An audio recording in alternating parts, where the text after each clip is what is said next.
Namaste, I am Swapnasundari and I welcome you to the first episode of Temple Takadhimi, which deals with dance in the temple.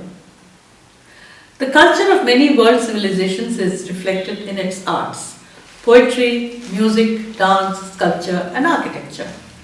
There is a belief amongst old civilizations that the divine powers which create and govern life on earth are pleased by music and dance. This led to the practice of propitiating benevolent spirits and pacifying malevolent ones, using dance and music as instruments to do so.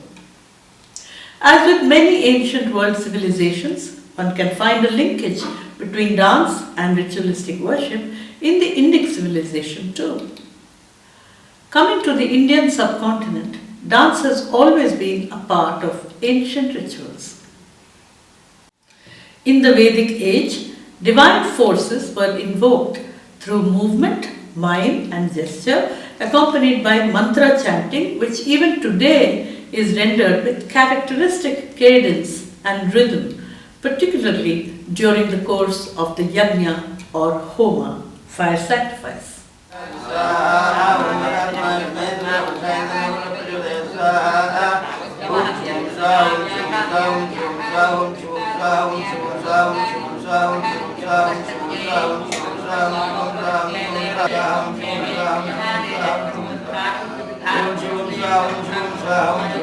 प्रतिष्ठित्यै एष वै पशुर्यमसर्पदेशयत्तस्मात् सप्तविंशतिश्च एष वै पशुर्यमसर्पदेशयत्तस्मात् सप्तविंशतिश्च भद्रो वा आज्यं वज्रः काश्मर्या वज्रेणैव यज्ञस्य दक्षिणतो रक्षावस्य वहन्ति रथः पूर्णामौजुम्बरीं पशवो वै दध्योर्गुजुम्बरः पशुष्वेवोर्जं दधाति पूर्णे उपदधाति पूर्णे एवैनम् अग्ने तेजस्मिन् तेजस्वी त्वं देवेषु भूयास्तेजस्वन्तं मामायुष्मन्तं वर्त्यस्वन्तं मनिष्येषु कुरुदीक्षायै यत्वाचकपथस्य तेजसे जुहोमयेजो विदस्य तेजो मामाहासीन्माहं तेजो हासिषं मामान् तेजो हासीदिन्द्रो यस्मिन्नो.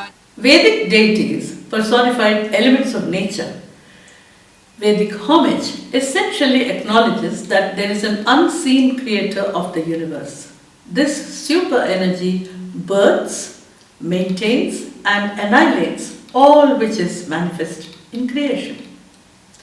The complex and elaborate system of Vedic rituals, rites and ceremonies emanated from this basic acknowledgement. Thousands of verses were composed down several centuries, which expounded upon the importance of nature's elements and expressed respect, love, awe and veneration towards nature's phenomena. In the Vedas, for instance, air was deified as Vayu, whose manifest form was referred to as Vata. There are almost 6,000 Vedic references to Vayu and an entire Suktam devoted to Vayu. This seed motif of the Vedic period, that is, of venerating air and the emanation of sound waves and vibrations thereof, developed later into a ritual known as Bheri Puja or worshipping of the temple drum, which is an important feature of special temple festivals such as Brahmotsavam. The link between sound frequencies and air which transmits them is apparent from the words of this ritual dance passage, which illustrates how the Vedic concept of homage to the elements of nature feature in dance in this particular piece offered in a live temple of present times. This is one of the several examples of the transition of the Vedic idea of Akasha or Vyoma, the sky around our earth, being filled with Vayu, whose flow is essential for survival of life on earth and whose inherent power is manifest in the form of sound waves. These ideas are expressed and venerated in this short sequence which I have been dancing in temple worship for over 27 years.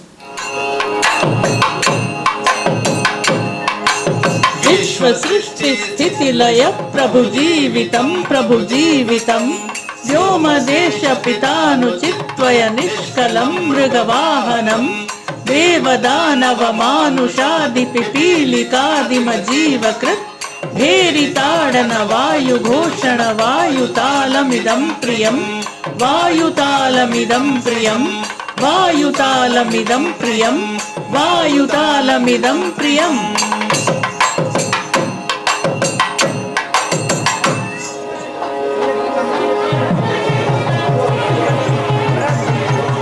This is just a small example to illustrate that Vedic rituals contributed a few basic concepts to the repertoire danced later in the temples. Therefore, it is possible that a type of dance may have existed and was perhaps performed during the fire propitiation of the elements in the Yagyashalas, enclosures with fire pits, in Vedic times, and that it was eventually adapted to restricted spaces in later day temples. As Indic civilization developed further, the Vedic system of worship of elements acquired even more complexity. Indic people felt the need to create iconographic representations of that super energy which they had been worshipping for centuries in the form of nature's elements. The idea of creating an earthly abode for celestial divinities took shape. Construction of specially designed temples began and flourished. Nevertheless, the icon of a universal superpower called God was not trapped within the limited physical space of a temple, nor did worship remain exclusive at all times. Methods were devised and accommodated within formal temple worship, whereby those who could not physically visit a temple would still obtain the benefit of positive vibrations from that energy field which was created around the physical icon of a temple's deity through meditation, music, mantra chanting and dance. To illustrate this point, I present an example. In the temples under reference, there is a fixed idol called Mula Virat or Mula Vigraha, which remains permanently in place. There is also a set of movable idols called Utsava Vigrahas, which represent the fixed form of the principal deity. Each day, worship rituals offering prayers to the fixed form of deity are simultaneously offered also to the movable idols of that deity. Thus, all the idols are similarly energized through regular prayer rituals. At specific times during the day and evening, Utsava Vigrahas, that is, the energized movable idols of the fixed icon of a deity, are paraded publicly and with ceremonial fanfare on a palanquin which halts occasionally. Very small children and babes in arm, the elderly and the infirm, the sick and the weak could all obtain benediction of the divine elements by viewing their earthly representation in the form of the energized idols. Offering such an opportunity to all sections of society is the basic idea behind the popular ritual called Pallaki Seva in Telugu. During this ritual, the Devadasi accompanies the temple priests and the musicians in the band in a procession, and she dances in praise of the deities at every place where the procession halts in order to offer a darshan, that is, viewing of the deity, to the public. This was considered a very respectable part of the artistic responsibilities of a Devadasi and formed a part of her temple dance repertoire.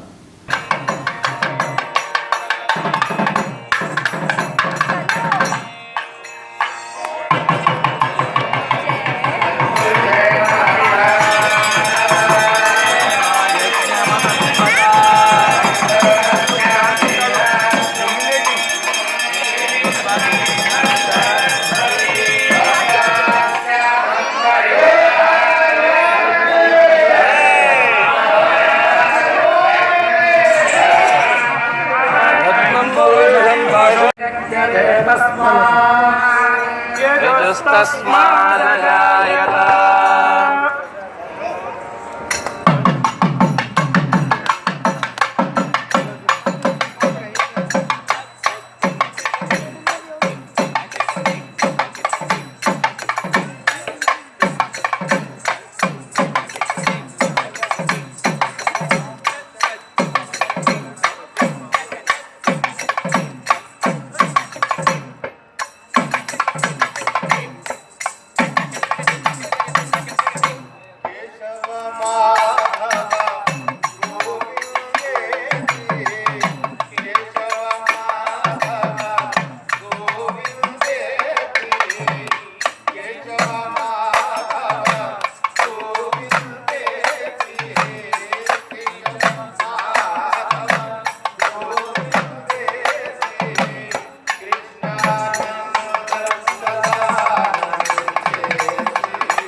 Such a dance cum worship ritual demonstrates the inclusive nature of temple worship.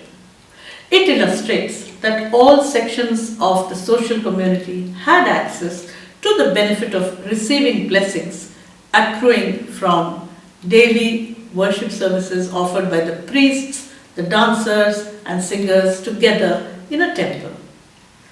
Prayer for the benefit of the community is categorized as Samuhartha or Samhikartha Puja.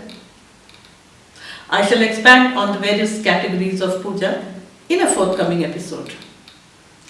As I started to learn about the significance of rituals, my respect for temple dance grew even more. My perception of dance underwent a change and I felt a transformation taking place in me with respect to my own dance as well. It has been my growing personal concern that inclusive ideas of temple worship, such as Pallaki Seva, or other concepts related to temple dance, have not yet been explained clearly, whereas more and more attention has been paid to the fault lines which developed within the temple worship system. While recognizing fault lines and rectifying cracks is undoubtedly necessary for every system to improve and function optimally, it is equally important to understand such systems in a clear and balanced way. In the next episode, I will be exploring the subject of Agama Shastras, tenets which govern worship in the temple, and Agama Shastras' relationship with formal Indian dance in the temple. I thank you all for your attention and I look forward to meeting you again in another episode of Temple Takadhimi. Namaste.